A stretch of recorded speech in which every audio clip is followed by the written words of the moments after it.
Hello my dear friends, welcome to my YouTube channel NV classes. आज हम पढ़ने वाले हैं क्लास 11th की केमिस्ट्री के चैप्टर 2 का एक बहुत ही मोस्ट इंपोर्टेंट टॉपिक जिसका नाम है इलेक्ट्रॉन की खोज। इससे पहले वाले वीडियो में हमने डाल्टन के परमाणु सिद्धांत और उससे संबंधित शॉर्टकमिंग्स को डिस्कस कर लिया था।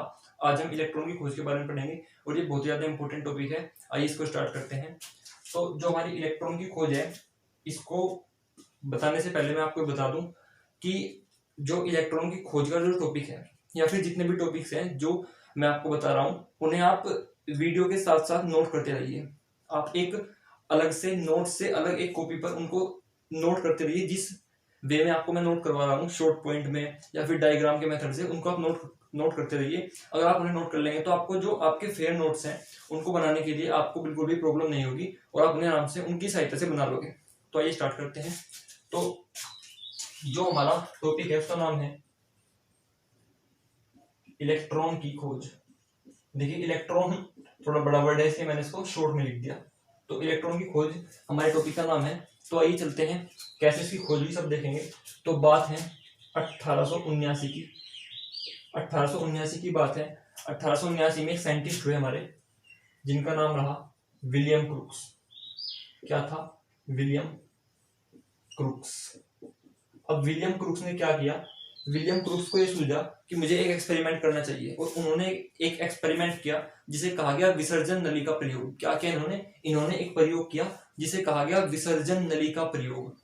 कुछ बुक्स में ये क्रूक्स का विसर्जन नली का प्रयोग नाम से भी मिलता है, क्रूक्स का विसर्जन नली का प्रयोग। तो इसमें इन्होंने क्या किया, एक 7 सेंटीमीटर लंबी कांच की एक ट्यूब ली। क्या ली भाई? 7 सेंटीमीटर लंबी कांच की एक ट्यूब ली थी। तो कुछ ऐसी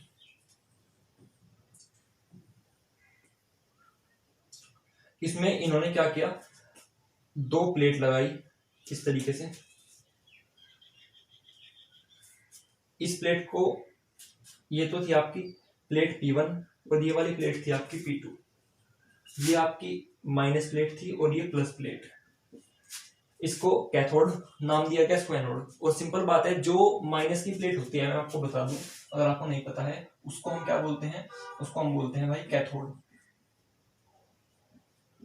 और जो प्लस की प्लेट होती है उसको हम क्या बोलते हैं? उसको हम बोलते हैं एनोड। आप ध्यान रखिएगा, माइनस वाली को कैथोड, प्लस वाली को एनोड। तो ये माइनस प्लेट ली गई P1, इसको मैंने नाम दे दिया, और एक दूसरी वाली ली गई वो प्लस थी, उसको मैंने P2 नाम दिया गया। माइनस प्लस का मतलब है इस पर माइनस चार्ज था, वो प्लस चार्ज थी। अब देखिए, इन दोनों प्लेटों का रिलेशन एक हाई वोल्टेज बैटरी से कर दिया गया। मतलब यहाँ से भी एक वायर निकाला गया इस तरीके से। बिल्कुल सिंपल लैंग्वेज में हमें इस एक्सपेरिमेंट को पढ़ना है। और यहाँ से भी एक वायर निकाला गया और इनको एक बहुत ही हाई टेंशन बैटरी से कनेक्ट कर दिया। हाई टेंशन बैटरी मतलब जो बहुत ज्यादा वोल्टेज को डेवलप करे। इस तरीके से बहुत ही हाई टेंशन बैटरी, एक बड़ी बैटरी लगाई गई वहां पर जिसके वोल्टेज बहुत ज्यादा हाई थे और उससे इनको जोड़ दिया। ये हमारी हाई वोल्टेज हो गई। यहाँ पर आप लोग एक बात थोड़ा ध्यान से देखिए कि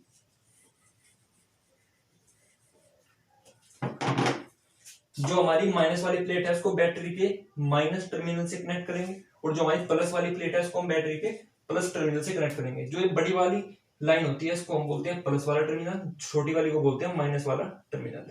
तो माइनस वाली से माइनस वाली कनेक्ट, प्लस वाली से प्लस वाली कनेक्ट।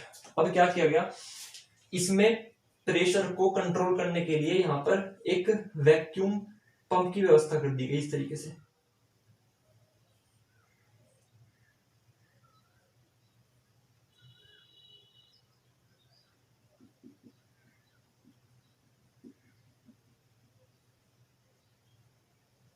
तो यहाँ पर क्या लगा दिया गया, यहाँ पर इस तरीके से एक वैक्यूम पंप लगा दिया गया।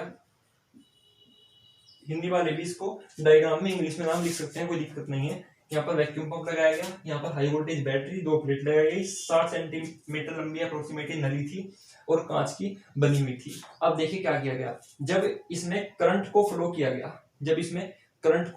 गया, तो करंट, सबसे पहले तो मैं आपको बता दूं कि इसके अंदर जो प्रेशर रखा गया 10⁻⁻² ATM से 10⁻⁻4 ATM तक का प्रेशर इसके अंदर रखा गया।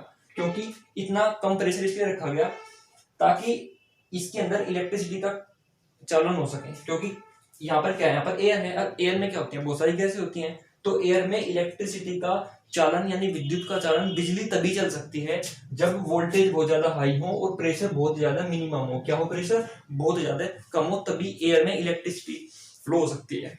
तो ये बात आपको ध्यान रखनी है, इसलिए प्रेशर को कम रखा गया और इस प्रेशर को कम रखने के लिए यहाँ पर वैक्यूम पंप लगाया गया था और हाई वोल्टेज, ताकि करंट चल सके।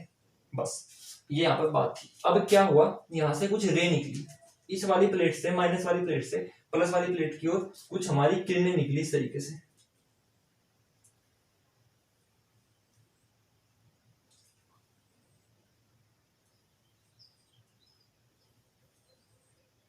ठीक है, हमारी किरणें निकली कुछ ये। और एक बात मैं आपको बता दूं कि यहाँ पर प्लस वाली प्लेट के पिछली साइड, प्लस वाली प्लेट के पिछली साइड क्या लगाया गया, एक पदार्थ का लेप कर दिया गया, एक स्क्रीन लगा दी गई। इसको कहा गया जिंक सल्फाइड स्क्रीन, जेडएनएस की स्क्रीन लगा दी गई। जेडएनएस क्या होता है? जेडएनएस होता है हमारा जिंक सल्फाइड। ये एक ऐसा पदार्थ है जो इस तरीके की किरणों से जब टच होता है तो हरे रंग का प्रकाश उत्पन्न करता है। तो जब ये किरणें इस पर पड़ेंगी तो ये क्या करेगा, ये यहाँ पर हरे रंग का प्रकाश उत्पन्न करेगा, यहाँ पर ग्रीन लाइट होगी, यहाँ पर ग्रीन रंग की एक लाइट उत्पन्न हो जाएगी, चमक उत्पन्न हो जाएगी।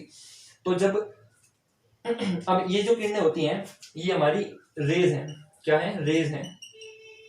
और इनविजिबल है। क्या है? इनविजिबल है। इनविजिबल मतलब जो ना दिखाई दे, अदृश्य किरणें हैं, दिखाई नहीं दी। केवल इनको कुछ एक्सपेरिमेंट के द्वारा इनकी उपस्थिति का पता लगाया गया कि हाँ किरणें हैं। जैसे करंट फ्लो हुई तो यहाँ से कुछ अदृश्य किरणें निकली, और किरणों का पता कैसे लगा? इस स्क्रीन की सहायता से लगा, क्योंकि इसने हरे रंग का प्रकाश उत्पन्न करा। क्या करा? हरे रंग का प्रकाश उत्पन्न करा यहाँ पर। तो पता लग गया कि हाँ कि यहाँ से कुछ किरणें निकल रही हैं जो इस पर पड़ रही हैं, इस स्क्रीन पर, जिंक सल्फाइड की स्क्रीन पर, तभी हरे रंग का प्रकाश उत्पन्न कर रही है। बिना मतलब में हरे रंग का प्रकाश उत्पन्न नहीं करेगी। तो इस तरीके से इन किरणों का पता लगाया गया। और इन किरणों की कुछ प्रॉपर्टी मैं आपको बाद में पढ़ाऊंगा। अब देखिए, अब एक बात और भी है, अगर किरणें प्लस से निकल रही हैं, सॉरी, अगर किरणें माइनस से निकल रही हैं तो किरणें प्लस से भी निकलनी चाहिए। भाई प्लस वाली जो प्लेट है आपकी, इससे भी किरणें निकलनी चाहिए, और इससे भी किरणें निकली, वो मैं आपको नेक्स्ट वीडियो में बताऊंगा। उससे प्रोटॉन की खोज करी गई थी, लेकिन फिलहाल हम इलेक्ट्रॉन के बारे में पढ़ रहे हैं। तो माइनस से किरणें निकली। इस एनोड प्लेट को क्या किया गया, इस एनोड प्लेट को छोटा लिया गया, कैथोड की अपेक्षा इस एनोड प्लेट को यानी प्लस वाली प्लेट को छोटा लिया गया, ताकि जो रे हैं वो कुछ रे तो इसके लिमिट में है, बाउंडेशन के अंदर जब कुछ रे तो क्या होंगी, इसकी बाउंडेशन में समाप्त हो जाएंगी। मतलब इधर से प्लस रे निकलेंगी, इधर से माइनस, तो जो माइनस रे प्लस वाली से मिलेगी वो तो बिल्कुल न्यूट्रल हो जाएगी। लेकिन कुछ रे क्या जाएंगी, इसको बड़ा लिया गया ताकि कुछ रे इसकी लिमिट से बाहर भी जाए। इस तरीके से देखिए, कुछ रे जो है इसकी लिमिट से ऐसे बाहर जा रही है। अब वो एनोड से टच नहीं हो रही है तो उनको वो न्यूट्रल नहीं करेगी, और वो डायरेक्ट कहाँ आपतित होंगी, वो कहाँ पर इंसिडेंट होगी, वो जिंक सल्फाइड की स्क्रीन पर इंसिडेंट होगी, और वहां पर हरे रंग का प्रकाश उत्पन्न होगा। तो यही वो रीजन है कि मैंने कैथोड को बड़ा लिया और एनोड को छोटा लिया, आपको ये चीज समझाने के लिए। तो ये हमारा पूरा विसर्जन नली का प्रयोग था। अब आप देखिए, बाद में चलकर अब 1889 की बात है। कब की बात है? 1889 की बात है, सॉरी 1879 की बात है, 1879। अब 1879 के बाद हम चलते हैं 1897 में। कहाँ चलते हैं? 1897 में। अब 1897 में इस जो ये एक्सपेरिमेंट था, जैसे पुलिस केस होता है, तो पुलिस केस क्या होता है, कुछ चीज बाद, कुछ समय बाद बंद हो जाता है। क्या होता है? बंद हो जाता है। लेकिन अगर कोई नया मतलब ऑफिसर आया तो उस केस फाइल को दोबारा ओपन करता है, ऐसा बहुत बार होता है। तो यहाँ पर भी कुछ ऐसे हुआ। ये एक्सपेरिमेंट विलियम क्रूक्स द्वारा यहीं पर बंद कर दिया गया था। इसके बारे में कुछ ज्यादा निष्कर्ष नहीं निकाले गए, लेकिन हाँ उन्होंने कुछ निष्कर्ष निकाले, लेकिन ज्यादा नहीं। अब 1897 में बहुत वर्षों बाद एक साइंटिस्ट आए थे हमारे, जिनका नाम था थॉमसन। कौन थे? थॉमसन। कंफ्यूज मत होइएगा, कुछ बुक्स में थॉमसन भी लिखा होता है, कुछ बुक्स में थॉमसन भी लिखा होता है, पूरा नाम इनका जे थॉमसन।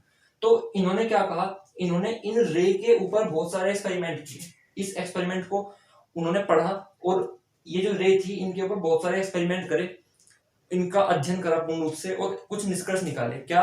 कि जो ये हमारी किरणें हैं, ये किरणें निगेटिव पार्टिकल से बनी होती हैं। क्या होती हैं भाई? ये जो किरणें होती हैं,